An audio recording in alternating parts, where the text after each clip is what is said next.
What's up mga kamaster? Isang mapagpalang araw po muli sa ating lahat at welcome back again sa aking YouTube channel at welcome back din sa panibagong episode.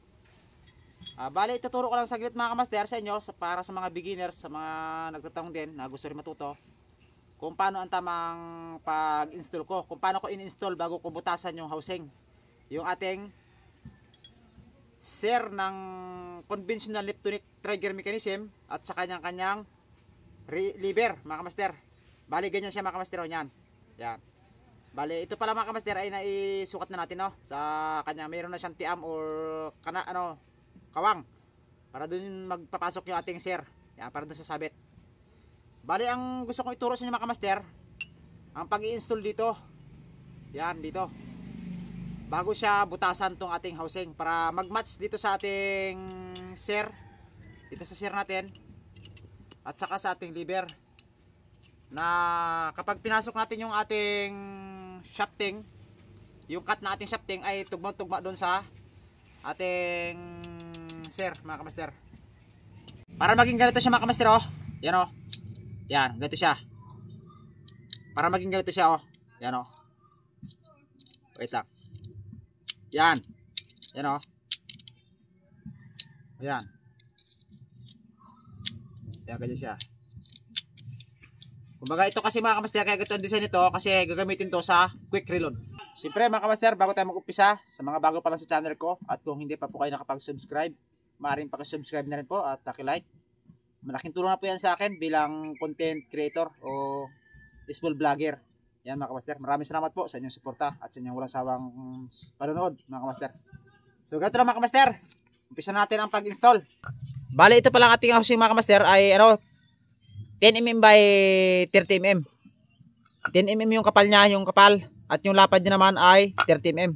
Tapos nung ating lever at saka share ay all 6mm na flat bar. Yan. Ito lang mga kamaster ang gagawin natin. Una-una, hanapin nyo lang yung ibabaw, pinakaibabaw. Kung saan yung tatak, doon kayo gagawa ng pinakaibabaw. Kasi dito sa ilalim niyan mga kamaster, may parang siya, may parang dugsungan siya. Huwag nyo kukunin yan. Bali gagawin nyo na lang yan pang ilalim. Parang ganyan. Dito magiging ilalim siya. Tapos yung may tatak na to ay magiging sa ibabaw. Kasi yun ang matibay. Kasi dito at papasok yung shafting mga kamaster. Ito mga kamaster. Gagamit lang tayo ng masking tape para hindi madulas kapag butasan natin. Bali may tinandaan na pala ako dito ng lapis mga kamaster. Ito yung ating guhit na lapis, oh. Yan. Makita ito. Yan. So hanggang dyan lang natin ayo sa ating masking tape. Guhitan na rin natin para mas madali at makuha. Yan.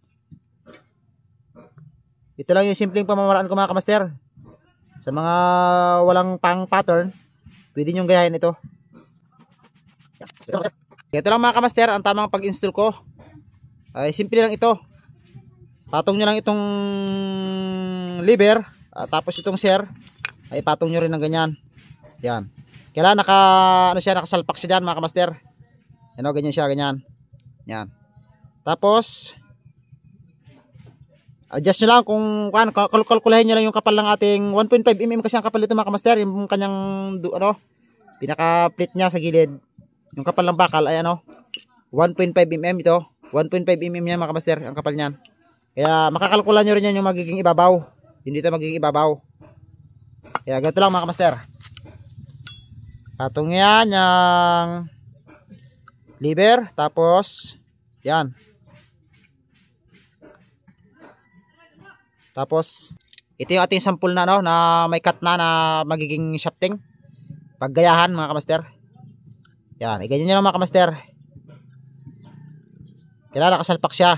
Yung magkatugma yung kumbaga parang naka-clamps yung dalawa, yung lever at saka yung share. Yan, pwede na yung mga kamaster. Pwede na yan. Tapos dito naman tayo sa share. Yan. Medyo mababa pa mga kamaster.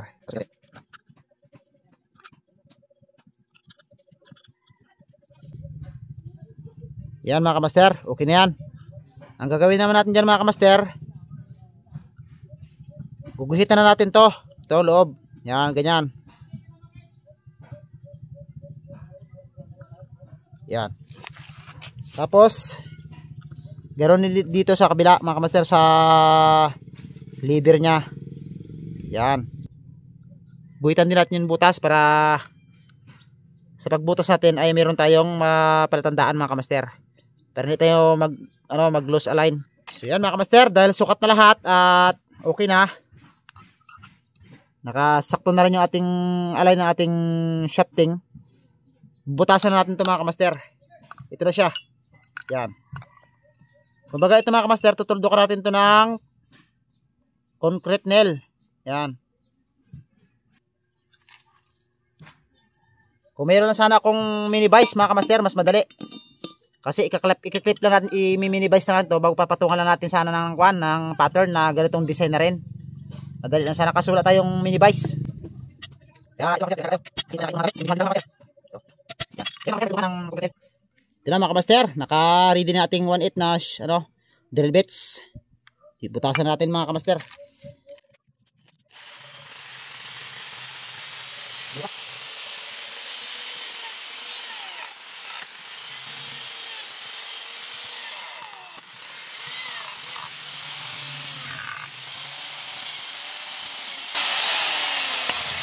Yan mga kamaster, bali na paunahan na natin ang butas ng 1/8.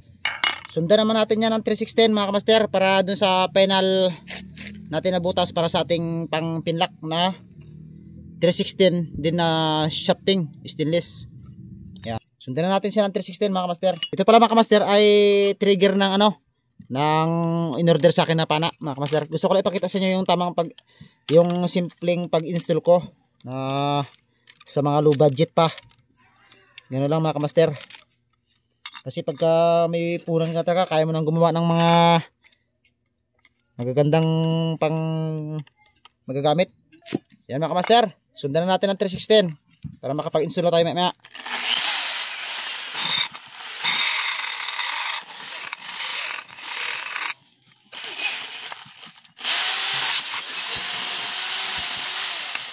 Bukan natin kung kasya na itong ating 3/16. Yun mga kamaster, pasok na. Ngayon mga kamaster, ikakat na natin itong buntot. Yan, tapos ito medyo paliitin natin, gawin natin ganito siya mga kamaster, yung kitang kita yung ating mga spring. Kita yung spring natin. Yan o. Yan. Ganyan siya. Ganito lang ang pagkat mga kamaster. Ito, tanggalin natin to. Yung ito, magiging ganito na lang siya o. Yan yung guhit na yan. Parang ganito siya mga kamaster o.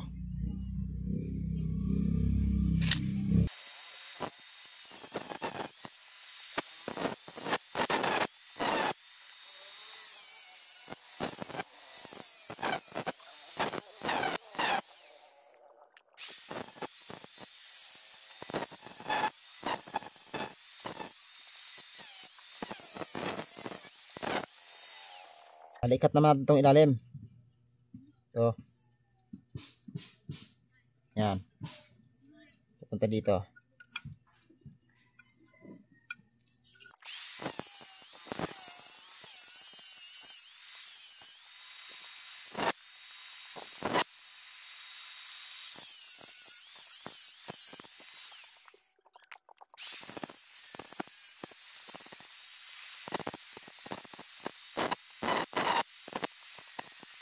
Yan siya mga kamaster. Yan na siya. Yan. Ito yung ating gagamitin pinlock mga kamaster ay 3/16 para dito sa butas. Yan. Para dito. Mga pinlock niyan. Mga kamaster, butas natin. Bali, maliit lang na drill bits ang ginamit natin mga kamaster. Pambutas dito sa spring hole.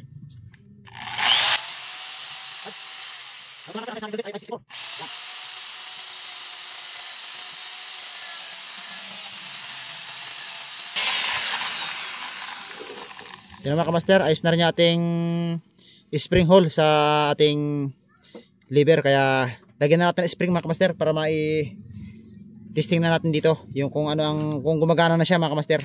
Ito pala yung spring mga kamaster, DIY ko lang mga kamaster. Ayan o.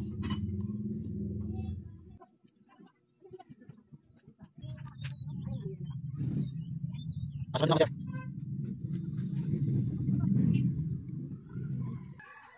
So yan mga kamaster, nakalagay na yung isa. Bali ito, dito naman sa kabila, isukatan natin. Yan.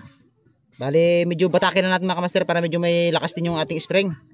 Para lumalagitik siya kapag nilulod natin mga kamaster. Yan, ganyan lang, batakin ng konti. Yan. Tapos, babawas na dito. Yan. Katingin natin yung sobra. Kasi ito mga kamaster, ito natira. Pwede pa to sa isang, ano natin, isang trigger pa. Lagyan natin ng tainga ito mga kamaster at ikakabit na natin. Yan.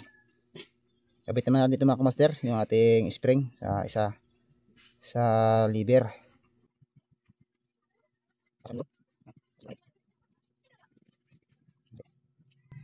Yan mga kamaster, ito na siya.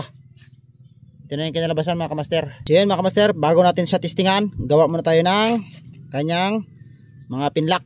Ganito lang paggawa mga kamaster ng pinlock. Pasok nyo lang dito sa butas ng housing. Tapos ikat nyo na yung sukat na gusto nyo. At di bali magbawas na lang tayo maya pagka sobra.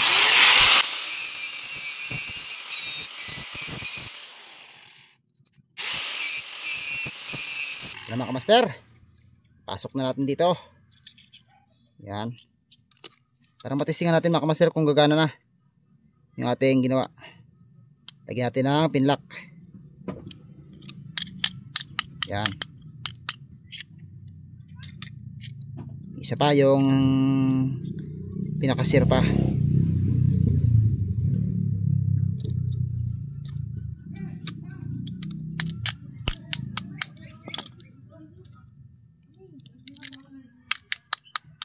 Yan mga kamaster oh. Yan siya, kita ang spring.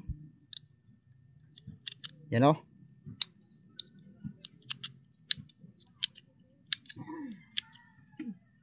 Ito na mga kamaster, isusubukan na natin kung gagana na itong ating mechanism. Conventional Neptunic trigger mechanism mga kamaster. Kumbaga design siya sa, kinuha siya sa design ng Neptunic. Ito na mga kamaster, ipapasok na natin itong ating shafting. Subukan natin kung mag-auto load siya. Yun mga kamaster. Yan o. Yan o. Medyo mahina lang yung spring mga kamaster. Bali babawasan ko na lang to. I-install ko na pag ipipit-pitin na natin itong dulo ng mga pinlock. Ito pala mga kamaster, ipinakita ko lang po sa inyo kung paano i-install bago siya butasan tong ating housing. Ito na mga kamaster oh. Ganun siya kasimple. Ito yung dati ko na isa na reserva. Yan oh. Yan oh. Yan. Bali 6mm pa lang ating ano mga kamaster, ang ating shafting na stainless. Yan. Ayos mga kamaster. Dalawa kasi yung order sa akin na quick reload, kaya ito. Shout out nga pala sa may mga may-ari. So ganoon lang kasimple mga kamaster. Bale hindi ko pa po ito itutuloy kasi gawa ng papakinisin ko pa ito lahat-lahat. Kumbaga po mga kamaster, pinakita ko lang sa inyo kung paano ko siya i-install bago ko siya butasan yung ating trigger housing. Yan mga kamaster. So yun mga kamaster, so hanggang dito na lang po muna ang aking tutorial sa araw na ito. At sana po ay may natutunan kayo sa kunti nating naibahagi na tutorial sa oras na ito at sa araw na ito mga kamaster. Maraming salamat po sa inyong panonood mga kamaster. At sa inyong walang sawang suporta. See you next episode mga kamaster.